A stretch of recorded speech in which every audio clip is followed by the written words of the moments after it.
Okay, welcome today to the very first in a series of D&D myth videos. We are working from basically trying to convert old classical myths, stories, and folk tales and turning them into actual D&D campaign settings and adventures. The idea behind these videos will be to hopefully inspire you to make your own stories, and we're going to turn these myths upside down, dissect them, and really get into the neat plot structure that everything has. Because most of these myths is a story, and you can change parts of those stories and make it your own. If you have any other suggestions for myths you would like to see covered, please leave them in the comments, and if you like the video, hit the like button. So Balder is the son of Odin and Frigg, and together they created this son which is known for his gentleness, his kindness, and his general attractiveness that shines all around him. Now, God of War took a spin on this and actually made the fact that he is immortal more important. And he made him kind of into an antagonist, villain, misunderstood kind of thing. This video, we will be looking more so at the Norse mythology version. The myths about Balder are about his death, actually, and how he is kind of resurrected and rescued from the underworld post his death. However, he does not return from the underworld until the end of it all, Ragnarök. I will read you, in my own translated from Swedish to English attempt, the following about Balder. Everything there is to everything that loves the sun. It gives us warmth and life. It melts the winter's snow and ice. It makes the crop grow and flowers blossom. It gives us long summer nights when it never gets dark. It saves us from the midwinter's bitter days when darkness only lights up for a few hours and where the sun is cold and distant, like the pale eye of a corpse. Balder's face shone like the sun. He was so beautiful that he lit up every room where he entered. Balder's dreams. Balder had a was plagued with horrible dreams of his, coming doom and end. And as any normal mother would, Frigg demanded and tried her very best to make sure that everything in existence would not harm Balder. Therefore, she made every object, every creature in the world swear an oath to never harm her son Balder. However, while doing this, she missed out on one such object, a plant, the mistletoe, because she thought it was small, insignificant, and not to be used to murder. This turned out to be a fatal mistake for Balder. You see, the gods had their own version of fun when to pass the time and testing out how invincible Balder truly was. They tested this out by flinging, shooting, trying to maim, kill, and otherwise harm Balder with objects of everything and creatures of everything. All these objects did not harm Balder. He was, to the naked eye, invincible, unkillable. One such evening, the gods, when they were having their fun shooting at Balder, they decided to shoot arrows at him. However, the invincible Balder would prove not so invincible that night. For you see, treacherous Loki wanted this charade to end. He saw Balder as a problem, a thing to be solved. He could not relent the fact that Balder seemed invincible. There had to be a chink in Balder's armor. And so he disguised himself. And Frigg, through his charismatic means, confided in him that mistletoe was the only thing that had not yet sworn to not harm Balder. Excited, Loki went on to forge an arrow purely made from mistletoe.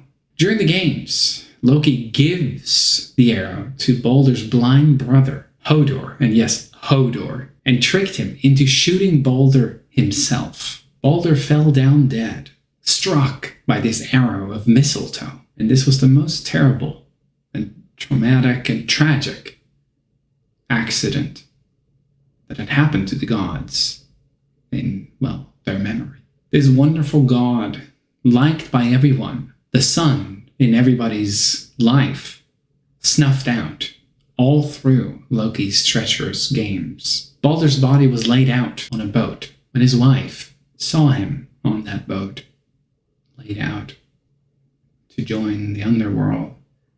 She too died of grief. A dramatic tale fit for myths and God. The gods laid her next to Baldur upon his ship, and there the two of them ventured together to the underworld. Odin placed his most magical belonging, the ring named Draupnir, to accompany him to his journey to the underworld as they lit the fire of Baldur and his wife. However, the gods did not give up, for there was someone they thought to send. Baldur's brother Hermod, no, not Holdor, was tasked upon venturing into the underworld post this pyre and funeral for Baldur, to ask the goddess Hel. Now, Hel in Norse mythology is actually a goddess, not a place. Well, kind of the same, but the goddess of the underworld and death, to return Baldur to them. Hermod borrowed Sleipnir, a magical 8-legged horse fit only for the god of gods, Odin. It took Hermod, even with this magical steed, 9 days and 9 nights to journey to the underworld. He traveled through dark valleys and high, dead mountains. Once he arrived, Hel promised him the following. She would return the god Baldur on one condition, that all living things would weep for him. Everyone did. All living beings wept for the death of Baldur, except for one. The giantess Tök did not weep, and there were many who thought perhaps this is the work of Loki. Loki in disguise as a giantess. But who knows? It did not matter to Hel in the end. This meant, however, that Baldur could not return, for one giantess held her tears at bay, and therefore Hel would not release Baldur until the end. Ragnarök. Hermod did not return back to Asgard empty-handed, however. He did bring and get the ring of Odin, Draupnir, back to the gods. Now, this retelling was mostly used as a source for the historical Swedish museum. Used them as a background to use or tell this story. But now that you know the myth, we have to break down how will we use this, and how can we use myths to actually make compelling campaigns for D&D. But how to kind of use this structure is that you pick a beloved god from your setting, one of your pantheons that is loved by all, seen as the good in your pantheon. And then you do the following. You kill them. But you do not just kill them by any means. You have to kill them using your big bad evil. You will need some form of compelling argument, prophecy, or kind of weakness that the big bad evil guy uses to their advantage to manage to be able to kill this god. Because we are talking about the death of a god. The myth itself is compelling because we understand just how invincible Baldur truly is throughout the myth. But, as all things would have it, there is a weakness. Nothing lasts forever, and everyone has their chink in their armor. The most important thing there is to make this killing plausible for your players. They need to somehow believe that this would be the case. If it's too far-fetched, this might turn some players away from your world, and like try to find some form of compelling argument to show both how powerful the god is, that you simply cannot go around killing gods unless that's your setting. That's cool. And the big bad evil guy, that you truly showcase their villainous attitude and their just evilness. One thing that's also very important for all D&D is, why should the players care? Killing a god should have repercussions on your setting. Now, Balder is usually represented as some kind of, sun-ish deity. Imagine this, that you're having a pantheon, you have a sun god, which everybody likes. If you kill them, maybe the world is plotted into everlasting darkness. A problem for the players, for farmers, from everybody around. Somebody needs to step up and solve this matter, aka the players. Also show them what kind of bad consequences this will have if left unsolved. Make the players care by pushing on stuff that matter for them and making their lives more difficult if this is left unresolved. Now, the treachery of Loki in this myth is a good way to showcase just the evilness of your big bad evil guy, because Loki does not just kill Balder, he does so by using his very own brother, which is just mwah in evilness. I think you should strive to do the same, because having a really evil big bad evil guy is always good. It gives the players a good motivation, and it also lets you have a really evil, person to use as your villain. The villains should be villainous. The interesting thing about using, or the fact that Loki's treachery uses his own brother, is the fact that it complicates his brother as well. This god, how is this one viewed in your world? If, say, a god that is normally seen as good kills the sun god, how will people around in the world react? My suggestion for your insert for the brother of your sun god is to either pick a god that is the god of one of your player characters. This will complicate their god and also their belief and their faith, because suddenly you have a drama that you can channel whenever necessary, really, where people can blame the player character and their god for the death of the very sun.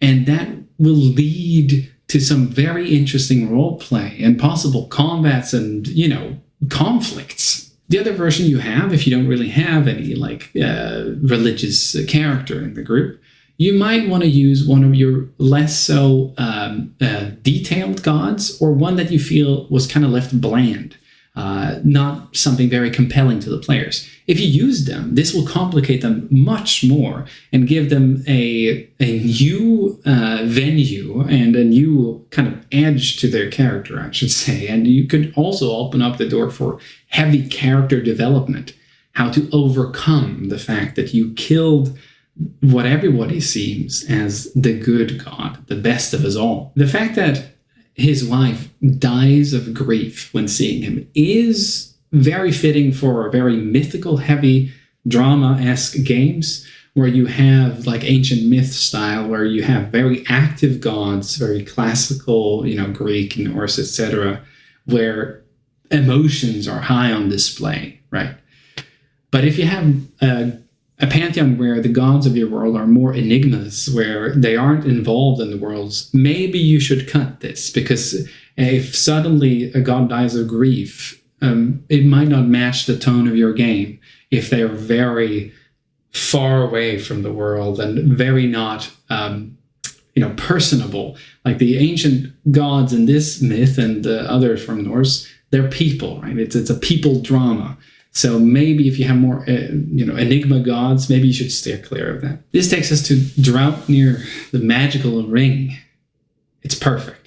This is your way to get a legendary magical item to motivate the hell out of your players. Draupnir, the magical ring, is something that the players, even the selfish ones, can work towards. They might not care about the sun god, but they will probably care about getting magical, legendary, godlike loot on their hands. Maybe the gods will promise them, if they somehow resurrect the sun god, that legendary item. will be theirs for the taking. Now, if you're feeling generous, of course, you can give more items and maybe make them less powerful. It depends on the kind of game you're running, but maybe you want to share the wealth among the party instead of just having it to one character. It's totally up to you. Either way, it kind of works. And now we get to the meat and potatoes of the whole thing, the story. What will they actually do? We have the setup, but what will the campaign be about? Well, the campaign, the story, as it were, is about the characters being tasked by the very gods to go into the underworld using a magical vehicle, a mount, this magical steed. You can change it to whatever, vehicle you would wish. You could have a starship, you could have an airship, you could have a magical flying griffin. I don't know. You can do whatever you want. And when it comes to the underworld as well, you can change this into other planes, of course. It might not be that in your world where you're sent to the underworld to be then resurrected. You might be sent to the astral sea, and then you can have a really cool kind of like Spelljammer-esque campaign on your hand. It's totally up to you. The story talks about these 9 days where Hermod rides into the underworld. Now, your time is 9 days, according to the myth, but you can extend this as far as you want. It really depends on how long you want this to be. If you want it to be really difficult to get into the underworld and take a very long time, then you make it so. And then it becomes a whole adventure in of itself. Try to keep in mind with plane shift and those kind of spells can kind of throw a wrench into this campaign. If you want it to be actually in Journey, say that in my world, there's no way to get into the underworld besides actually riding down on a magical horse or whatever, or finding a portal in some secret dungeon somewhere, etc. But during this ride, as it were, on Sleipnir, Hermod could have a bunch of different encounters on his hands. You could have exploration encounters, you could have combat encounters, you could have social encounters. Everything could happen. And you could have it on the way to the underworld and in the underworld itself. The really cool thing about this myth is that even though Hermod does all of these things, there is still a twist. We are not left totally surprised by it. The event still kind of happens. The setup is still, there is a payoff. There's not just a rug that's pulled under us. Because when Hermod gets there, he speaks to Hel. There's another leg of this journey. He not only has to, now after going into the underworld, to actually talk to the goddess of death, he actually has to go to every living being and make them weep for Balder, which is just perfect, because this will net you I think, plot structure where you can get a kind of like the other part of the story. There's a twist, but there's still they still get to go into the underworld, talk to the goddess of death or wherever they're going. And then you complicate the fact that they're going to resurrect a god. And this is perfect because we can do this in some different ways. Now, convincing every being to weep for a god might fit some campaigns, but I have some other suggestions where you have them more mechanical, tied to the pillars of play, namely exploration, combat, and also social encounters. Exploration is the easiest one, and more so, I think the traditional way to do this is that you have MacGuffins, and you place them around either the underworld or the world itself, where you want your players to go. You might have a dungeon for this part of the thing that's needed for the ritual. You might have this thing in another dungeon that's needed for the ritual. And you just place them around. And then the players will have to go to these locations, which you then can prepare and easily run your games from. Number two, which is a more, easy kind of fast way to do this, is to have a combat of some kind. You might have the goddess of the underworld say that, hey, to be able to resurrect the god of the sun, you need to defeat, whatever you want. You could have a, cool, like dragon or whatever it is that you're feeling fun to fight. That, maybe they have to, get some material from this monster, like carve out their heart for, ritual purposes or whatever to appease the death god. Or you might even have a monster that has somehow upset or wronged the goddess of death. And therefore, you can have a whole B-plot story going there. Lastly, you have social, which is, I think, this will probably be the quickest one, but it can be very cool, especially if you have a table which likes to argument, discuss, and really get into the RP of this thing. So you could have an audience with the goddess of the underworld where they need to convince the goddess to let the god of the sun go. Now, this can be, if you, for the right table, this can be awesome. You can have there are some audience rules and whatever, but mostly RPing this out could be good enough. You will need to prepare, of course, but a goddess or an audience with the goddess of death is a cool social encounter. And now, in the myth, Hermod doesn't succeed, right? There is still the giantess that doesn't cry. So you have the option for the players to fail in this myth. Hermod doesn't get Balder back. Maybe your players will. Maybe they don't. The one thing that is important that this myth doesn't miss out on is that even though Hermod fails, he still gets his loot. And I think that's important here. You want there to be a payoff if they fail. So if they fail and the goddess of the sun does not get resurrected, then they at least get this legendary magic item, the Draupnir in the myth. So be mindful of that, because you don't want to send your players into a plane hopping adventure for however many sessions and there to become nothing of it because the goddess of hell wasn't convinced that day. At least they get a magical item. That's a little, to just cover up the wound a bit. Even old Norse myths know that you have to appease the loot goblins that is your party.